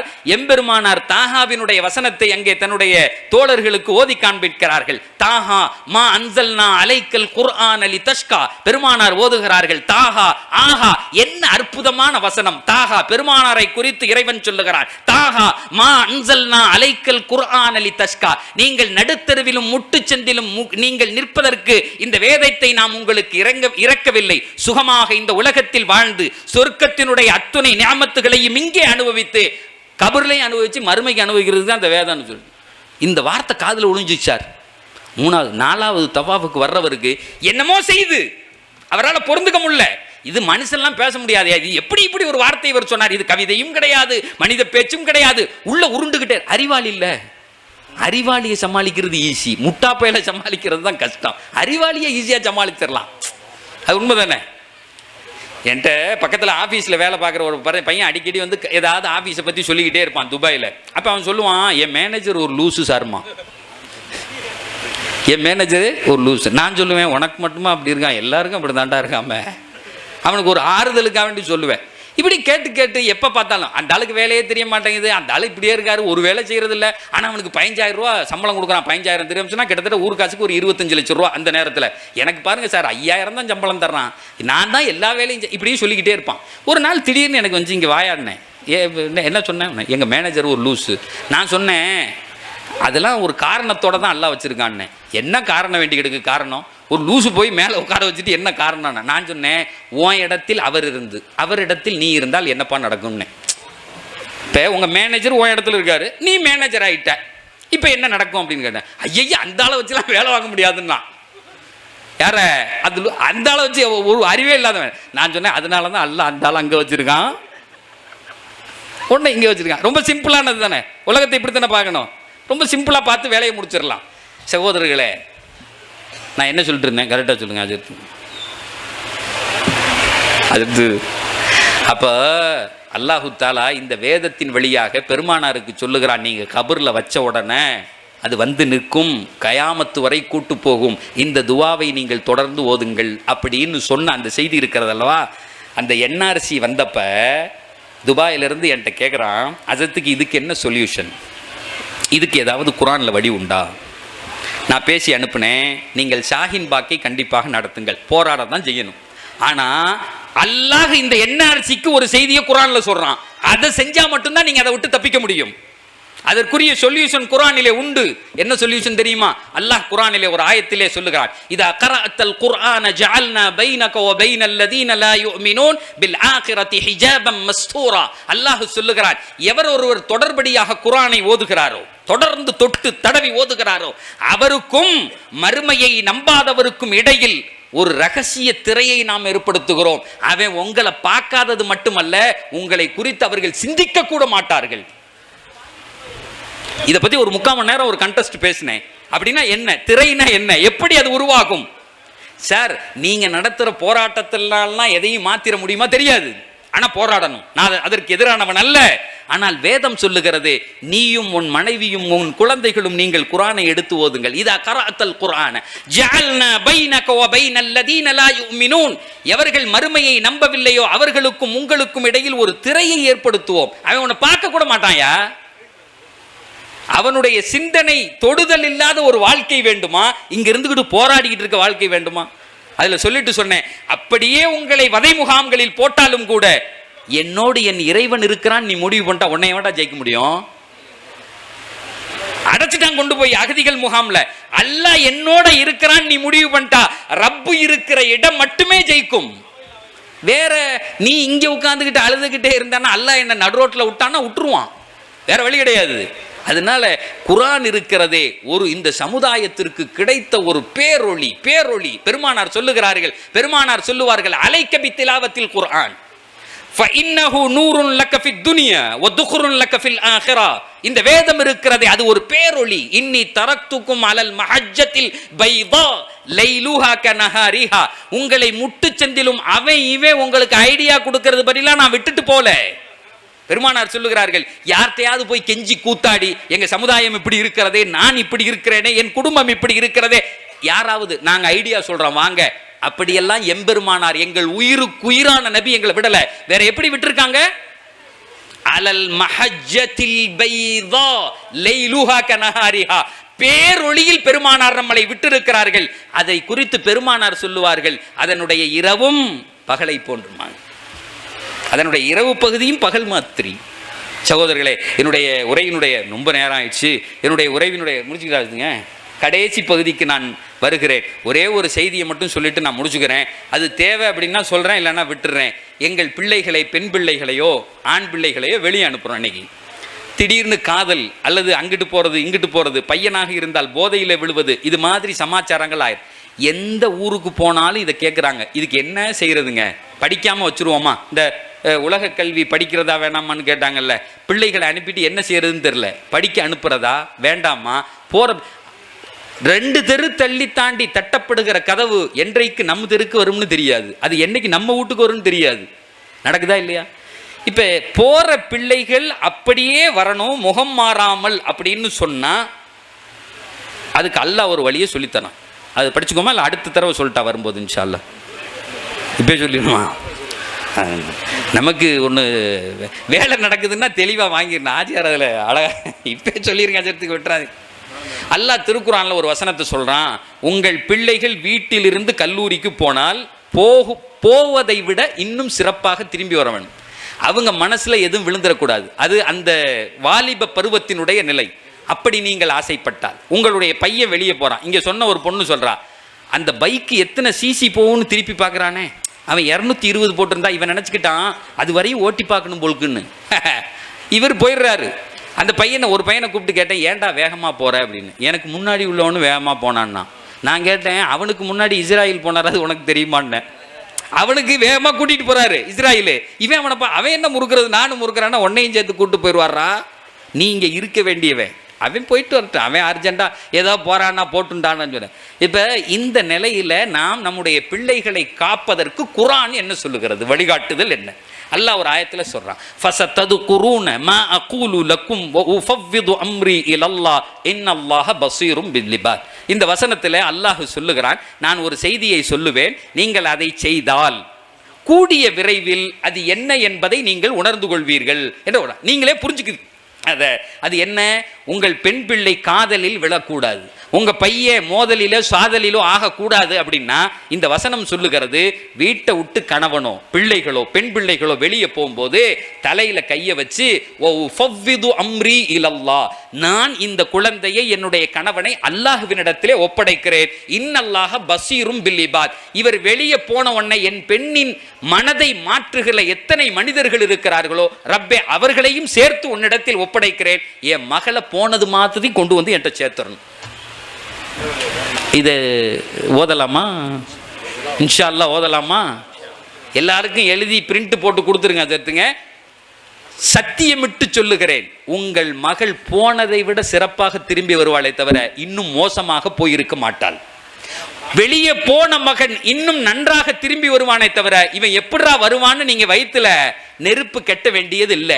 தலையில கையை வைக்கணும். உஃபவ்விது அம்ரி இலல்லாஹ் இன்னல்லாஹ பஸீரும் பில் இபாத். ஏன் இதை சொல்றேன்னா அதை முடிச்சிட்டு அல்லாஹ்வே சொல்றான், ஃபவகாஹுல்லாஹு ஸய்யிஆதி மா மக்கரு.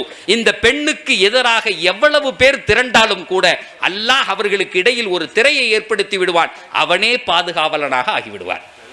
போதுமா? இது இன்ஷா அல்லாஹ். இனி ஞாபகம் வச்சுக்கணும், நம்ம பிள்ளைகள் பாதுகாக்கப்படணும். ஆணோ பெண்ணோ பாதுகாக்கப்படணும். நல்ல குழந்தைகளாக நல்ல கணவன் மனைவிகளாக அவர்களை ஆக்குகிற வரை நம்முடைய பொறுப்பு அது. தலையில கை வைங்க. இந்த வார்த்தையை, குர்ஆனுடைய வார்த்தையை 3 தடவை சொல்லுங்க. அல்லாஹ் உங்களுடைய குழந்தைகளை மிகச்சிறந்த ஒரு வழிமார்களாக, ஒரு மிகச்சிறந்த நீங்கள் காட்டுகிற வழியில் போகிற பிள்ளைகளாக ஆக்கி தருவான் என்பதை குர்ஆன் சொல்லுகிறது. குர்ஆன் சொல்லுகிற வார்த்தை மட்டுமே இந்த உலகத்தில் சத்தியம். அல்லாஹ் புரிகிற அறிவை. இதுவரை எதை கேட்டோமோ ஏதோ வந்தாரியா பயன் பண்ண அப்படிலாம் இல்லை. ஒரு செய்தியை நீங்கள் எடுத்து போக வேண்டும். இந்த ரமலானில் ஒவ்வொரு குடும்பத்திலும் ஒவ்வொருத்தரும் ஒரு நாளைக்கு 3 ஜுசுகளை குறைந்தபட்சம் ஓதுகிற ஆண்களாக பெண்களாக நீங்கள் ஆக வேண்டும். எதற்கு தெரியுமா? உங்க கபரை ஒளிப்படுத்திக் கொள்ள, உங்கள் கபரில் உங்களோடு ஒரு துணைவனை தேட, அறிவாளியாக இருந்தால் அதை செய்வார்கள். புரிகிற அறிவை உங்களுக்கும் எனக்கும் உலக முஸ்லீம்களுக்கும் இறைவன் தந்தருள் புரிவானாக. இதுவரை அமைதியாக இருந்து இப்படி ஒரு கூட்டத்தை எந்த ஊர்லேயும் கேட்டதே இல்லைங்க. அது இந்த மாதிரி மக்தபுலலாம் அங்கே ஓடிக்கிட்டே இருப்பாங்க, இங்கே ஓடிக்கிட்டே இருப்பாங்க. நான் சொன்னேன், இந்த ப்ரைஸ்லாம் ஒரு ஊரில் சொன்னேன், இந்த ப்ரைஸே உங்களுக்குலாம் கிடையாதுடா, எல்லாத்தையும் நான் தூக்கிட்டு போயிட போகிறேன்னே. அப்போ அவன் சண்டைக்கு வரான் ஒரு பையன், இவர் தூக்கிட்டு போகிறதுக்கு இவர் எதுக்கு பேச வச்சுருக்க அப்படிங்கிறான். நான் சொன்னேன், இவனை பூரா கூப்பிட்டீங்க உட்கார ஐயா, என்ன பேச விடுங்கய்யா, எல்லாரும் பேசிக்கிட்டே இருக்கீங்கன்னா எப்படி கேட்குறது. ஆனால் இந்த ஈரோடு ஒரு பண்பட்ட ஊர் என்பதற்கு உங்களை எப்படி உலமாக்கள் பண்படுத்தி இருக்கிறார்கள் என்பதற்கு இன்னைக்கு இந்த கூட்டம் தான் சாட்சி. அல்லாஹ் உங்களை கியாமத்து நாள் வரை அப்படியே வைப்பானாக. ஆமீன். நம் அனைவரையும் அல்லாஹ் கியாமத்து நாளில் நபியோடு ஒன்று சேர்ப்பானாக. வ ஆகிரு தஅவானா அனில் ஹம்துலில்லாஹி ரப்பில் ஆலமீன். அஸ்ஸலாமு அலைக்கும் வரஹ்மத்துல்லாஹி வபரகாத்துஹு.